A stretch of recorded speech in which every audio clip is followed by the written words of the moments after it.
Guys, welcome to episode number 8 of the Watchman's Report. In this video, we look at past events, current events, just some, not all, and we take a look into the future possible weather scenarios for the United States. In this video, we're going to start with an earthquake swarm in northern Alaska. This began earlier this afternoon as a 6.4 significant earthquake, very shallow, occurred here on the North Slope. They have continued to occur all afternoon and into this evening. You can see there are several earthquakes just within the last hour. Not exactly sure what's going on up there, but ever since Kilauea quieted down, the earthquakes around the world have started to pick up. And with regard to strength, we're seeing a lot more earthquakes over 5, even 6. There's been 2 6.0 magnitude earthquakes up in this area just today. 6.1 and a 6.4, I believe. Maybe it was a 6.5. Let's take a quick look. 6.4, and I think recently there was a 6.1. I got an alert for a 6.1. There it is, 6.0. And they're still occurring. So not exactly sure what's up on the North Slope of Alaska, but we're watching it very closely. Power outages across the United States. These are due to severe weather events that are unfolding right now and just prior to me doing this video. Virginia's got 23,000 people without power. Texas is around 11,000. These are once again from severe thunderstorms moving through these areas. And in fact, I've got severe thunderstorms moving towards me as I do this video as well. There's a line of storms right there. Probably, if they hold together, we'll be here within the next hour, maybe 90 minutes. And it just depends. Once they come down the mountain, sometimes they make it to the city, and then sometimes once they get to the city or above the city, they fizzle out. So you never really know. This doesn't necessarily guarantee we'll get thunderstorms, but we are under a severe thunderstorm watch for the next 6 hours in this area. You can see once again a lot of hail. That's what the blue diamonds represent. A lot of hail extending from just south of California up into Colorado once again. The green circles, this is at Intellicast.com. The green circles represent strong thunderstorms. And you can see they're coast to coast today. Several in Texas that have created power outages. Several that just went through Virginia that created power outages. And they're headed towards the New Jersey, looks like possibly Maryland, New York area later on this evening. A little difficult to tell. Let's go in a little tighter. Maybe going offshore, just past southern New Jersey. Saw some flooding up in New Jersey today as well. But a lot going on with regard to weather right now. It's scattered, but it is coast to coast. Much like the wildfire situation, it is pretty widespread around the world. What you're looking at here, this is called FIRMS, Fire Information Resource Management System. And as you can see, the global trend is wildfires. There are wildfires all around the earth. One spot that's not being mentioned too much, and I'm going to talk about it a little bit in this video, is up in British Columbia. There are a tremendous amount of wildfires up in that area. In fact, I want to show you a list. Here's a map. BC Wildfire Service, and there are, if I'm not mistaken, since April there are over 1,000 wildfires that are burning or have burnt in this area combined. I don't know how many exactly are burning right now. Let's take a look. Here's the list just to give you an idea. BC Wildfire Service. The reason I'm bringing this up is for multiple reasons. That's a lot of wildfires, number one. Number two, we've been seeing very high UV readings from the British Columbia area this year. I have a feeling that maybe UV could be causing what I describe as super dehydration. So let's say the vegetation in this area, let's say the vegetation down in California, Washington, even Idaho, over into parts of Nevada, out here in Arizona. Let's say the vegetation is severely dehydrated, and then it breaks out into wildfires very easily when the humidity gets very, very low. And I think that's the situation here, because this area right here, where there's a densely populated cluster of wildfires, is the area where we were getting consistent UV readings of over 10, 11, 12, 13. If I'm not mistaken, we got a couple of days of 14 from Abbotsford, British Columbia. Abbotsford just sits north of the border, right here. I think it's right about in here, about 50 miles north of the border in southern British Columbia. Extremely high UV readings from that area this year, and we're seeing a lot of wildfires. And I think that's the trend globally. If you look here at Google Earth, I have the wildfires. It's also here on Google Earth around the world. And as you can see, there are many. When it gets to this area, the data is there's so much data here, it starts to drag. I'm not sure what's going on through South Central Africa, but there's a lot of wildfires around the earth right now. I think the majority of these here were caused by lightning, possibly a combination of high UV. I know we're getting high UVs from the Netherlands. In fact, here's the latest reading from the Netherlands. I don't know if you guys can see that. Right there it is. 10.32 was the maximum reading he sent in on Friday. That's astronomical for that area. You can see the ground. Look at the ground. It's all burnt and dry. Normally it's green and you know, it's very, I don't know, it's not like this. This is very uncharacteristic of the Netherlands. And he even said, Ray, this is the guy that takes all of these readings and submits them 3 times a week, that this is very unusual. They're looking at taking water, rationing water in certain capacities because it's so dry, it's so hot, record heat. And not only that, the high UV. It's just taking its toll on things. And I think it's not only there, probably widespread. The Netherlands is right here. It's at the 52-degree latitude. And as we've talked before, at that high altitude up the earth like that, the UV shouldn't be above 4 or 5, even in the middle of summer. Maybe a 6 on a high day. But the ozone's thicker the higher up you go on the earth, typically. But it's not right now for some reason. You can see all of these are recognized by this satellite instrument as some sort of a heat anomaly, whether it be fire, whether it be some sort of a factory maybe that has I've found that with this instrument, because it does look like a lot of wildfires. Some of these are factories that are using the smokestack burn-off system, you know, on their plants. So I don't know that all of these are necessarily bona fide wildfires, but that's what the satellite is showing us, so that's what I'm conveying to you guys. But I'm letting you know I don't think those are all wildfires. These are. And I'll even attach the list here. This goes from 1,039, larger than 0.009 hectares, all wildfires, active or out. And you can see some of these are under control and they're listed as out. Many of these are out of control. And you can see the list is just tremendously long. Look at all these right here, out of control. July 31st, around August 1st. A lot of wildfires ignited in British Columbia. So let me go to null school and I want to show you something. That's the dust that's still rolling across the Atlantic. In fact, it's all around the globe at some capacity. The light greens mean it's in the upper atmosphere. The tans mean it's in the lower atmosphere, down around ground level. And you can see the Gulf of Mexico is more than halfway full of Sahara sand. That's traveled over 4,000 miles to get to that area. We have it out here in Arizona. It's traveled 6,000 miles to get to us. That's a pretty thick cloud.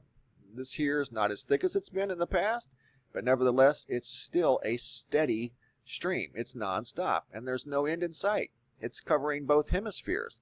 The eastern and western hemispheres are getting loaded with sand from the Sahara, clear down in Australia, Malaysia, Indonesia, the Philippines, up in through China. India has been completely covered at one time, through Saudi Arabia. Most, if not all, of Africa, especially the Sahara, where it's originating from, South North America, Central America, Canada, it's everywhere. Even Hawaii, you can see it's in the upper levels of the atmosphere. But what I wanted to show you up here in British Columbia is the wildfire smoke. Check this out.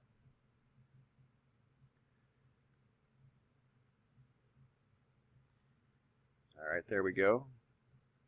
Carbon monoxide from this area.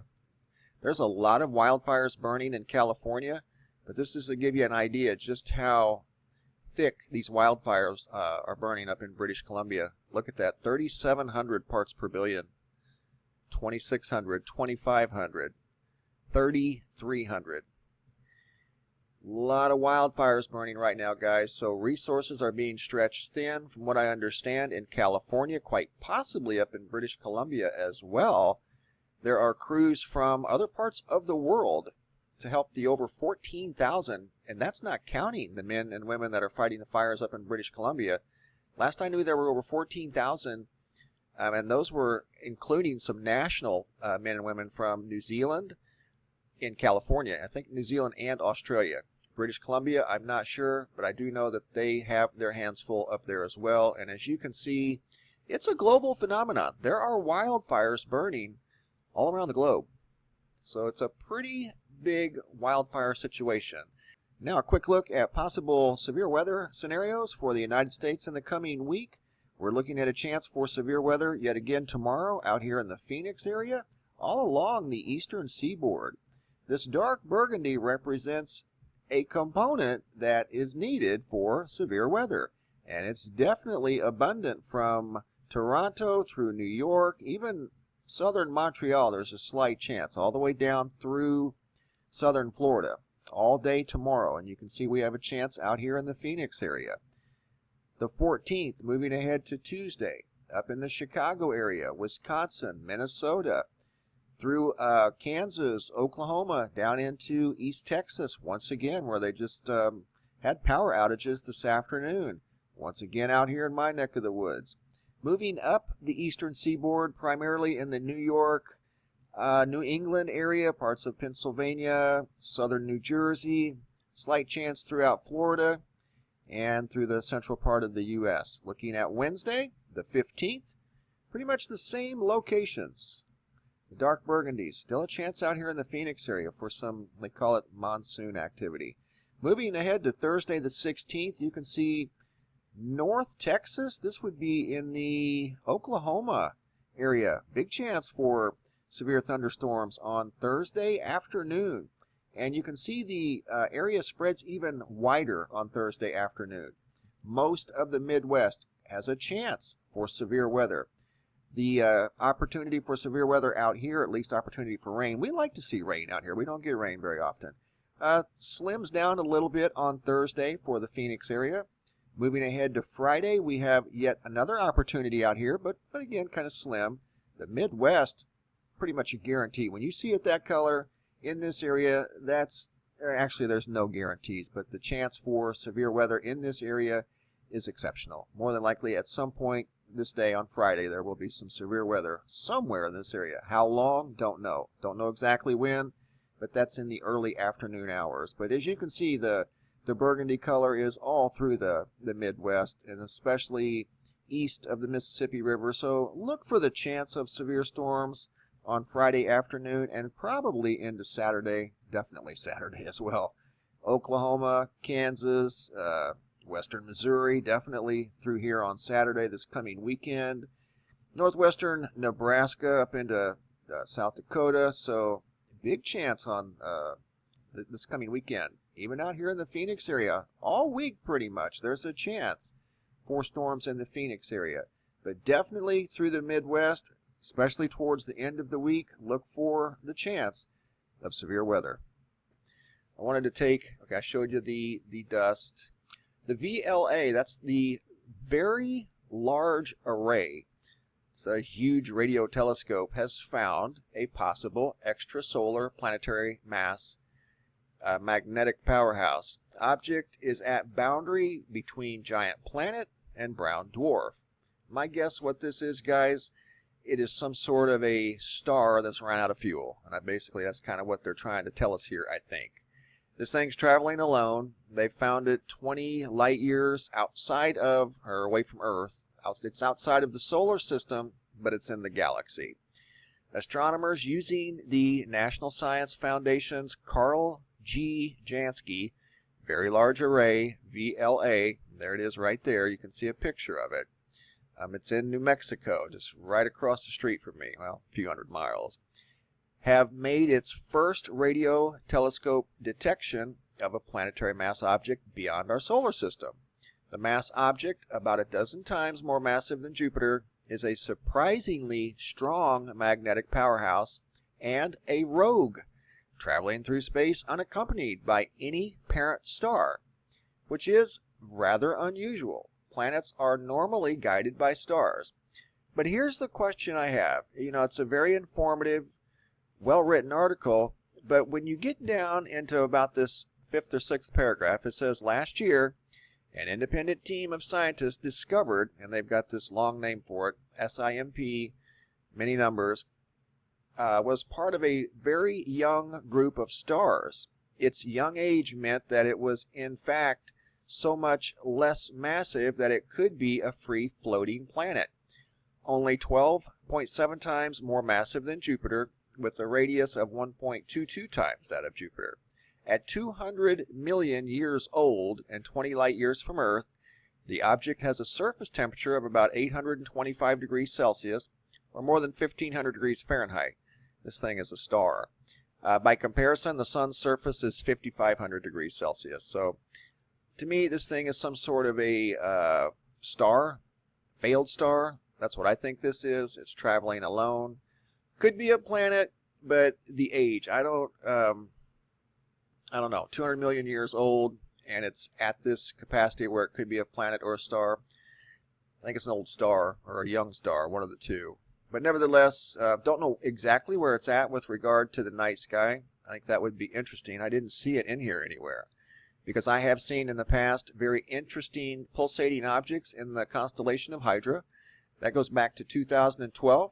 Saw it 90 different times and wasn't looking for it. Just happened to see it. And then once I saw it, I followed it every year for over 3 years, and I haven't been able to see it since. But I saw something very interesting in the constellation of Hydra, near the very top star in Hydra, known as Alfred, just to the left, maybe 2 degrees to the left of Alfred. So that's not what this is. This is something totally different. Sounds like to me it's either a star or a what they're considering a rogue planet, which it very well could be.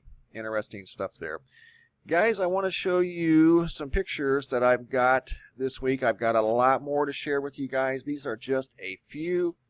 I got some wildfire pictures. We talked about that earlier. This is from the Chino Valley area over in California.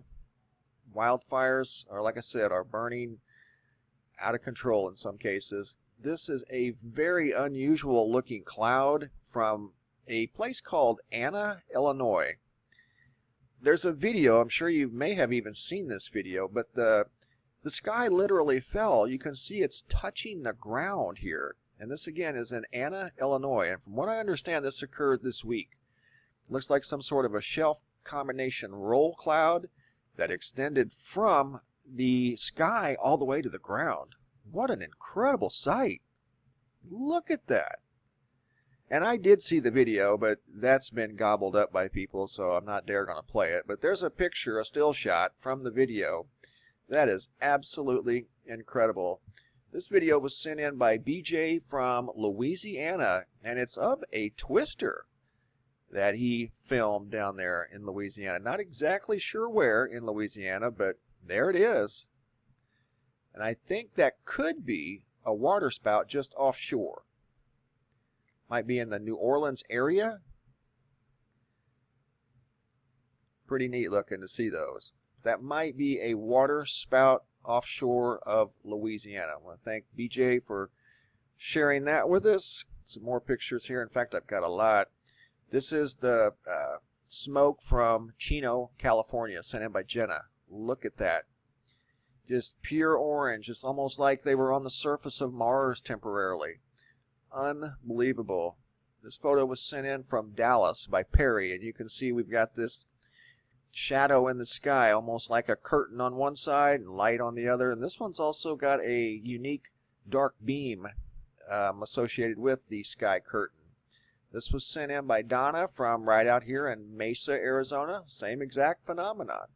Might have been the same exact day, just different states. The picture I just showed you was from Dallas, and this one was from Mesa, taken on August 8th. There was a lot of activity seen around the world on August 8th. I got several pictures of unique sky phenomenon from August 8th. Some triangles from different locations. Here's a picture here from Grants Pass, Oregon. This is from August 10th, sent in from Oregon, and they'd never seen the sky look like that. It was just a unique sky observation, and I'm not exactly sure either how to explain that. What do we have here? Wildfire smoke, once again from California. This is from near Lake Elsinore, and you can see the smoke is just incredibly thick. Wildfires have been very rough this year. More pictures from the California area.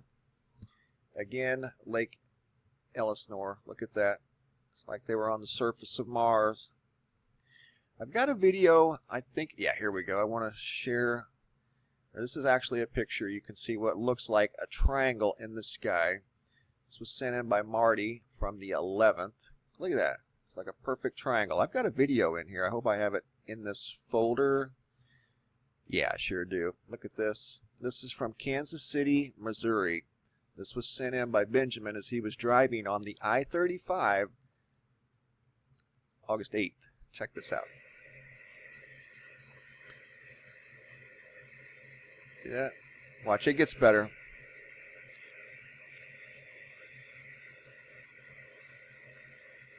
See it up there in the sky? Those are sharp angles up there. Clouds don't typically function in sharp angles. See it? He said he was completely mystified at that thing, and he said it stayed there even after he turned off the recorder. Look at that. Perfect triangle in the sky. Kansas City, Missouri, about 4 days ago.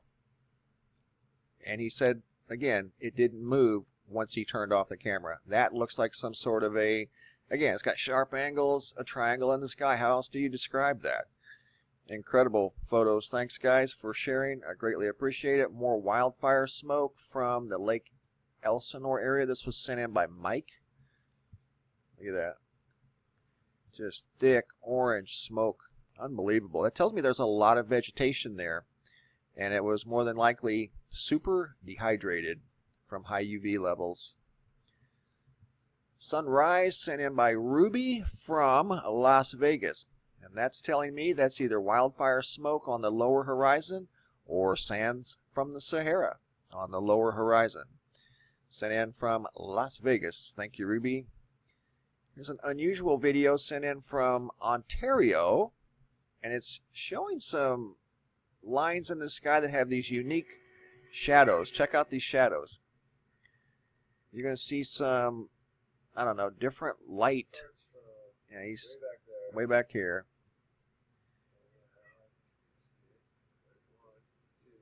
See how look at the different shadows in the sky. See that?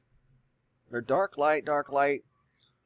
I mean, we've all seen these before, but not like that. Part white, part almost black. Very unusual. That was sent in from South Ontario by Willie. August the 10th, 2018. Just an unusual observation. Thank you, Willie, for sharing. Appreciate that. Got some more pictures to share with you guys, and I have a lot more. We're getting around 200 emails or so a day. This is a big cloud structure that was observed from northeast Tucson, sent in by Nick. Again, August 8th. 8th was a big day for sky phenomenon. I got a lot of different pictures on August the 8th. Let's see what else we got. Thunderstorm. This was sent in by Kathy. Not exactly sure of the location, but like the picture, and you can see the reflection in this window of what appears to be more of these pink-orange clouds off in this direction here. Pretty cool picture. The triangle. Oh yeah, this here. Strange phenomenon noticed on radar from Poland. And it seemed like it had a central starting point, and then these bands went out symmetrically in all directions, 360 degrees, and that does not look like, to me, like a typical Doppler radar signature. So that was a good observation. I'm not exactly sure when this observation was. It was within the last couple of 3 days. This past week, that's all I know. But you can see it's from Warsaw, near Warsaw, Poland. And I have multiple pictures the gentleman sent in of this anomaly, whatever it is. This is another picture of it. And you can see there's perfect rings, and those aren't classic Doppler rings, if you ask me. That's why I'm sharing it with you guys. And he's pointing out, I got the question mark because, we look at these radar signatures and these radar loops every day, and you don't normally see things like that. Just interesting, that's all. Great lightning shot here sent in by Mike of Tempe Town Lake. We've had a lot of lightning out here in the area, and I think we've got more moving in. This is a still image of a mudslide that occurred over in Switzerland. My humble opinion, what occurred is extreme melting up in the upper elevations from high UV. Everything broke loose and come down in the form of what looked like some sort of black mud. Very unusual. And you can see still pictures here from another video angle of this like black mud that came down the mountain. As it went under a bridge, it couldn't all fit. It started ricocheting off of the bridge, flying through the air what appeared to be at least 50, maybe even 100 yards. Unbelievable. Come down that mountain right there. So I'm thinking, they're saying maybe it was flash flooding. I'm thinking maybe it was a combination of maybe extreme melting of the snow or something. I don't know. I don't know all the details behind it, but here's another look, and you can see that once that hit that bridge, that muddy, it was almost black, went very high up into the air and extended this direction towards the person using the camera. And at one point, I think they were around 100 yards away. So pretty incredible things going on around planet Earth, guys. I want to do a report on that mudslide, so I'm working on a video on that. So just give me a few days to get the details worked out. This is just a good picture sent in by Janice from Yucca Valley, California, of a sunset. Absolutely beautiful. Earth is a beautiful, amazing place, but boy, I'm telling you, it's going through some changes right now. And everybody that's sending in pictures, and those of you that have, and I haven't gotten to them yet, I apologize. Please accept my humble apology, but we are getting, in some cases, 200 emails a day, so it's kind of difficult as one person to get through all of the emails and then put together videos and research and things like that. But I still greatly appreciate them. Please don't think I don't. And I will get to them sooner than later. So I'm going to finish this video with a lightning shot from Christopher Paxton. This was sent in within the last couple of days from Florida. Incredible shot. I'm going to get my camera ready because I think we may have some thunderstorms moving into our area as I do this video. Let's go back and look at the weather one more time. You can go to the website here, MrMBB333.com. It's always linked below in every video. The newsroom here at the website called The Daily Reports, updated every day with new news stories at least once a day. All of the data, well, 95% of it through the center here, is real-time data with regard to real-time lightning. In fact, let's just take a look at it real quick. Right now, the total is 37,000 global. The majority is in the North America area. If you recall, earlier in the week, we saw for the first time lightning total over 100,000. I'd never seen that. And you can attribute a lot of those wildfires that I showed you earlier to those lightning strikes. We've seen a lot of lightning in this area and an exceptional amount of lightning over here as well. Right now, the storm situation, that's what I wanted to look at real quick. Is it getting close? It does look like it is. Probably does look like it may hold together. It might get some rain. I don't know. I'm going to go check it out here in just a minute. Ionosphere, the interactive weather map that I just showed you, that was at Intellicast.com. That's all real-time data here at the website. Seismographs, geoelectric map, solar wind speed. Yellowstone, we're monitoring the seismographs around the caldera of the supervolcano, and there was a earthquake swarm. And you can see there is some activity showing up on these seismos.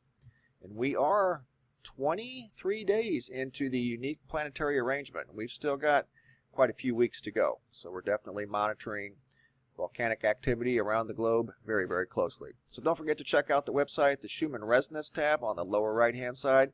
It's been pretty quiet since we've been in this unique planetary arrangement. Overall, comparatively speaking, before we went into the unique planetary arrangement, the spikes on the Schumann resonance here were sometimes off the charts. They were just really big spikes. These are very mild compared to what we're used to seeing in the past. So overall, the Schumann resonance is actually pretty good. More interesting tabs down here below. Ikaika Hawaii updates, astrophotography, SO2 and CO2 data. Earth goes east. You can see a real-time look at the Earth in color. That's the Goes East Imager. So the link to the website is below in this video in the description box and every video that we put up. Monitoring the earthquakes in northern Alaska, guys. Been over 80 just this afternoon. In fact, we're up to 89 now this afternoon on the north slope of northern Alaska. Thanks for watching, guys. Have a super day and be safe out there.